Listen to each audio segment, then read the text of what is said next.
Hi, hello, నమస్తే. ఎలా ఉన్నారు? బాగున్నారా? మీరందరూ బాగుండాలి, మీలో నేను కూడా ఉండాలని ఆ భగవంతుని అయితే మనస్ఫూర్తిగా కోరుకుంటాను ఫ్రెండ్స్. ఈ ఆకేమిటో తెలుసా? నాకు కూడా తెలీదు. నేను కూడా ఫస్ట్ టైం చూస్తున్నాను. ఫస్ట్ టైం వంట చేయబోతున్నాను. దీని పేరైతే పాయలాకంట. దీని గురించి అయితే ఇప్పట్లో ఉన్న మన జనరేషన్కి అయితే తెలియదు, కానీ అప్పట్లో ఉన్న అమ్మలకి అమ్మమ్మలకి అయితే బాగా తెలుసు. మా అమ్మ సలహా మేరకు నేను కూడా ఇది ఇప్పుడే చూసి వంట చేయబోతున్నాను. దీంతో పప్పు అయితే చాలా బాగుండిద్దంట అమ్మ చెప్పింది. వాళ్ళ పూల మొక్కల కుండీల్లో ఉంటే అది మొత్తం నీట్గా కోసేసి నీట్గా కడిగి ఇచ్చేసింది నాకు. ఇస్తే దాన్ని నేనైతే తీసుకొచ్చుకొని దీంతో అయితే పప్పు అయితే చేస్తున్నాను. నాకు తెలియదు దీంతో ఎలా పప్పు చేయాలో అని అమ్మని అడిగితే, ఏం లేదమ్మా, మనం తోటకూర పప్పు ఎలా అయితే చేసుకుంటామో సేమ్ అలాగే, దానికి దీనికి పెద్ద డిఫరెంట్ ఏం లేదు, మార్పు ఏమి ఉండదు. మనం తోటకూర ఎలా అయితే పప్పులో పెట్టి వండుకుంటామో సేమ్ అలాగే వండుకోవాలని చెప్పింది. నేను కూడా అలాగే మాకు సరిపోయేన్ని కందిపప్పునైతే కడిగేసి కుక్కర్ గిన్నెలో వేసేసుకున్నా. అలాగే పాయలాకుని మళ్ళీ ఇంకోసారి అయితే కడిగేసేసుకొని పప్పులో వేసేసాను. అలాగే టమాటా, పచ్చిమిర్చి, ఉల్లిపాయ కూడా కట్ చేసి వేసుకున్నా. ఇంకా అలాగే తెలిసిందే కదా అందరికీ, పప్పులో మనం ఏమేమైతే వేసుకుంటామో చింతపండు, పసుపు, అలాగే కారం 3 కూడా వేసేసి కుక్కర్కి అయితే మూత పెట్టేసి విజిల్ పెట్టేసి పొయ్యి మీద అయితే పెట్టేశాను.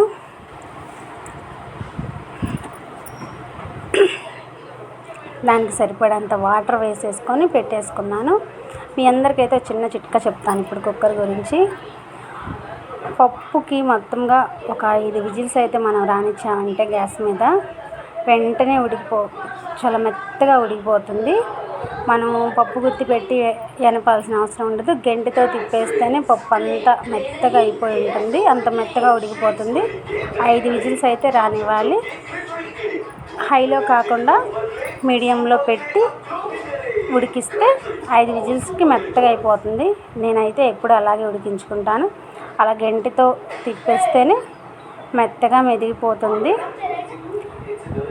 పప్పులో కాస్త ఉప్పు అయితే వేసేసాను. రాళ్ళ ఉప్పు వేసేసి పప్పునైతే మెత్తగా మెదిపేసుకొని ఇప్పుడైతే తాలింపు అయితే పెట్టేసుకున్నాను పొయ్యి మీద. పప్పుకు సరిపడినంత ఆయిల్ అయితే వేసేస్తున్నాను. మనం ఏ కూర చేసిన ఆయిల్ దానికి సరిపడా ఉంటేనే ఆ కూరకైతే మంచి టేస్ట్ వస్తుంది. ఆయిల్ వేడెక్కాక తాలింపు గింజలు అయితే వేసాను. తాలింపు గింజలు వేగిన తర్వాత ఉల్లిపాయలు అయితే వేసాను. ఇలాంటి పప్పులు చారుల్లో మనకైతే జీలకర్ర ఎక్కువగా వేసుకుంటే ఆ ఫ్లేవరు, ఆ టేస్ట్ అయితే వేరేగా ఉంటుంది. నేను తాలింపులోనే ఎక్కువ జీలకర్ర అయితే కలిపేసి పెట్టుకుంటాను. అందువల్ల సపరేట్గా జీలకర్ర వేసుకునే అవసరం అయితే నాకు ఉండదు. అలాగే ఉల్లిపాయ కూడా కాస్త ఫ్రై అయిపోయిన తర్వాత కరివేపాకు వేసాను. కరివేపాకు కూడా ఫ్రై అయిపోయిన తర్వాత మన తాలింపులో అయితే పప్పు అయితే వేసేసాను. ఫైనల్గా అయితే మన పప్పు అయితే రెడీ అయిపోయింది. దీని టేస్ట్ అయితే చూసి చెప్తాను. కళ్ళతో చూస్తే కలర్ మాత్రమే కనబడుతుంది, రుచి తెలీదు. తింటేనే రుచి తెలుస్తుంది. నేను తిని చూశాను కదా, అసలు టేస్ట్ అయితే చాలా బాగుంది. మన పప్పు ఒక ముద్ద తినే వాళ్ళని కూడా 2 ముద్దలు తినేంత టేస్ట్ అయితే ఉంది. నాకైతే చాలా బాగా నచ్చింది. ఇలాంటివి తింటూ ఉండాలి.